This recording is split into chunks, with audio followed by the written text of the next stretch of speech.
saying, like, I think I remember the first time I knew that I was good at it. So I had a huge chip on my shoulder. For 2 years, I had like no success. Like I remember there was a time where I couldn't even afford food, and I just had my suits. I was in a studio apartment, and I would come into the office and take home all the food the vendors brought in. I just bring it home, heat it up. And I remember like one day out of nowhere, you just brought me into a room, a conference room, and you're like, hey, like you've done all this work. Like this is your day. This is your reward. And I was like, oh, and finally I had the opportunity to work these big accounts. And I'm like, yes, like everything I've been working towards, like it's finally happening.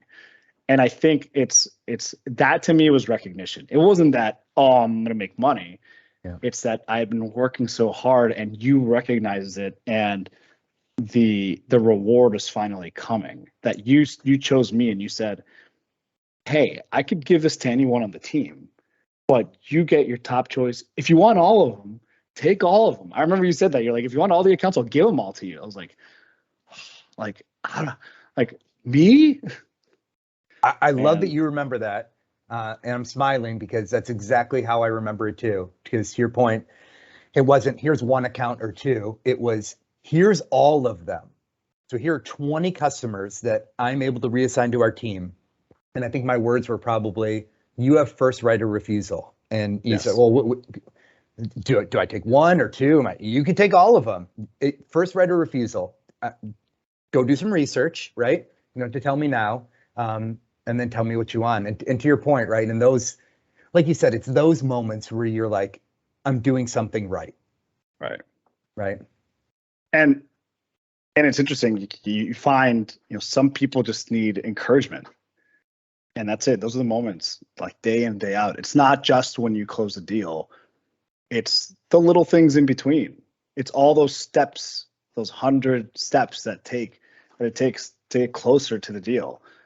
I think, when I was a sales leader, that was big for me. We would only ever celebrate, all right, these are the top POs. And I'm like, well, hold on. Like, I want to recognize this person for, Natalie for doing this. I want to recognize Diego for doing this, had a first conversation with this prospect. And people are looking at me like, so? I'm like, but I know to them it meant the world because every step counts. Absolutely. So what about, that's when you're a good seller. What about when you transition into a sales leader? Oh yeah. And made mistakes. Probably every mistake you can make. I like to joke that everything I've learned the hard way.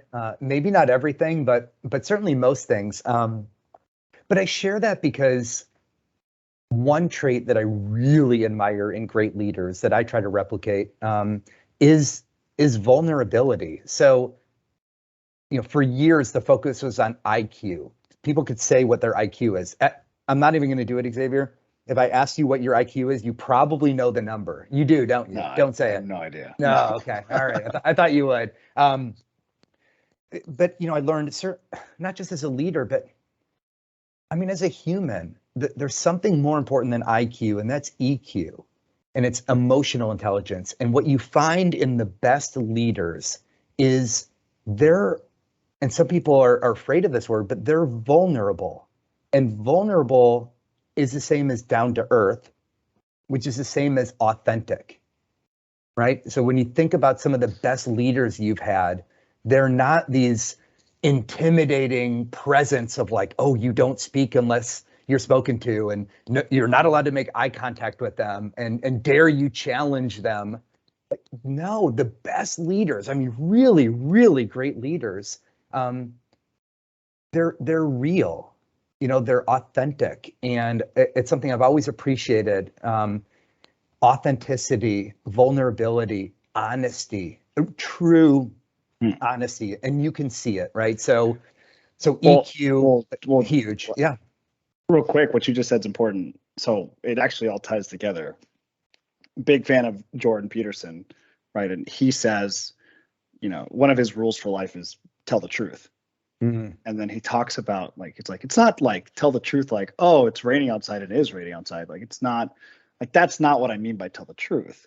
It's be true to yourself, and then when you're true to others, you're being authentic, you're being genuine. And when you're being authentic, people open up to you more. Naturally, you can see it on someone. You can feel it when someone's being authentic. You can certainly feel it when a leader is being authentic. When my manager is being authentic and levels with me, I'm like, and they're just being themselves.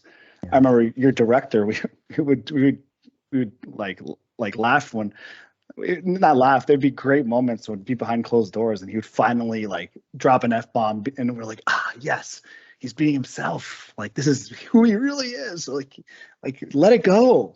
Like and it was, Isn't that crazy? And to your point, it's those moments that people remember the most, not the most polished presentations they've ever seen, or just the perfect tone and the right words and the right, body movement and everything. And it wasn't that. That's not what people remember, right? People when remember when they're real, and and you know, being real doesn't just mean dropping F-bombs and going out for a beer.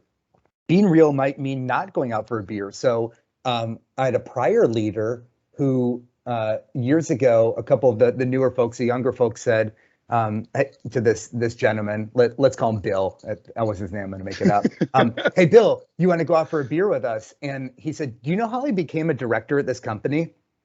It was by not going out for beers with new people at the company. And we laughed, and it was a good moment, and he was being honest. It wasn't, oh, he's a jerk, he won't go out for drinks with us. He's like, I'm trying to teach you something. For me, this was my path. So again, just being real, but EQ for sure, right? You asked about leadership, authenticity, big time. I heard a great quote just earlier today, a video I was watching where this is a leader I have tremendous respect for. I recommend any chance you can get to watch or listen to anything from Tom Mendoza. Tom Mendoza was vice chairman of NetApp, the Mendoza School of Business, the Notre Dame College of Business. Is not named after his father or his grandfather. There's no old money there. That is Tom Mendoza. That is his money in his school.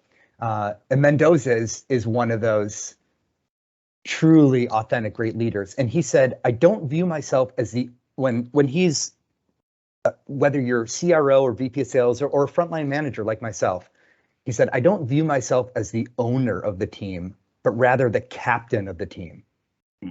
And I love that, right? He's not on the sideline, arms crossed, calling the plays, telling people what to do. He is out there. And Xavier, you and I have so many stories of being out with our partners together. So many stories of being on site with clients together. And it wasn't me staying back at the home base at the mothership and saying, okay, go out there and go do this and go have this conversation and then report back to me. And then I'm going to criticize how you did or didn't do well. And I wasn't even there, right? I'm there. I'm the captain of the team. I was on the field with you. Yeah. So I love that. And if I can just share one more. I've managed a lot of people, like you said, and I took over a new team about a year ago. And this team needed a lot of help. And I came in with a message on expectations, because as a good leader, immediately you need to talk expectations. However, it's not what most people would think, and it wasn't what my team thought. So I had a slide and it built out, and I said, all right, we're going to talk expectations. And we're going to start with, here's what you can expect from me. And then in return, what I'm going to expect from you. And I believe a great leader doesn't just come in talking KPIs, key performance indicators, doesn't just come in and say, this is what I expect of you. You will do this. I came in and said, here's what you can expect from me. You can trust me. Right. And in return, I'm going to ask that I can trust you. If I say I'm going to do something, I'm going to do it. In return, my expectation is if you say you're going to do something, you do it. The third, I can picture the slide. It's one of my favorites. if you ask me to do something, that means it's important and I will do it. And in turn, if I ask you to do something, that means it's important. Right. And I love that one because some leaders would think, well, I decide if it's important.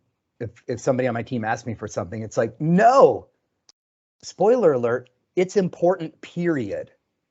Well, how do you know? Because my person asked for it. That means it's important. That's all I need to know.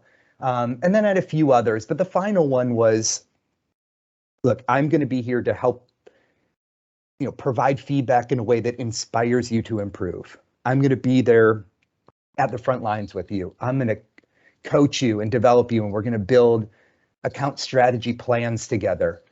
I'm only going to ask for one thing in return, and you probably know it because we talked about it earlier, and it's 3 words, and it's embrace my coaching. That's all I ask. I'm going to give you all of me. Just embrace the coaching. Notice that isn't do exactly what I tell you to do. That's not good leadership. Just embrace the coaching. Be open to the coaching. Right. And that's what great leaders do. I love it. Yeah. What you said about being there, it's, so many examples come to mind. Yeah, you were there, but it was, you weren't there to save me. You weren't there. Like you were there. And afterwards, I remember immediately in so many parking lots, you would tell me, hey, like we would just talk it through, and it wasn't like a sandwich, like compliment, right. With the negative in the middle. Like, no, you were just straight up, and I still remember so many of those. But you being there, I think was critical in my development. Think about our Friday nights or end of months or end of quarters. You and me being the last ones in the office. And to your point, you would have an opportunity that you were still working on closing, for example. I wasn't there because you still needed me to hold your hand, right? Or walk the deal through. It was never about that. In the beginning, you would say, Dave, you can go home. And no, absolutely not. I'm not leaving until, right, we've gotten the purchase order and we've gotten it through credit and the order's been booked through the distributor. And even if it means just standing here with a baseball bat in my hand, that sounds bad. We used to walk around with baseball bats for fun. Anyway, I still have it. Or ordering pizzas. It's right there. I do. Ordering pizzas late at night, or just to be there. And right, we used to do that thing in the mix after 6, where we just you turn the music up loud and we just all stay together and just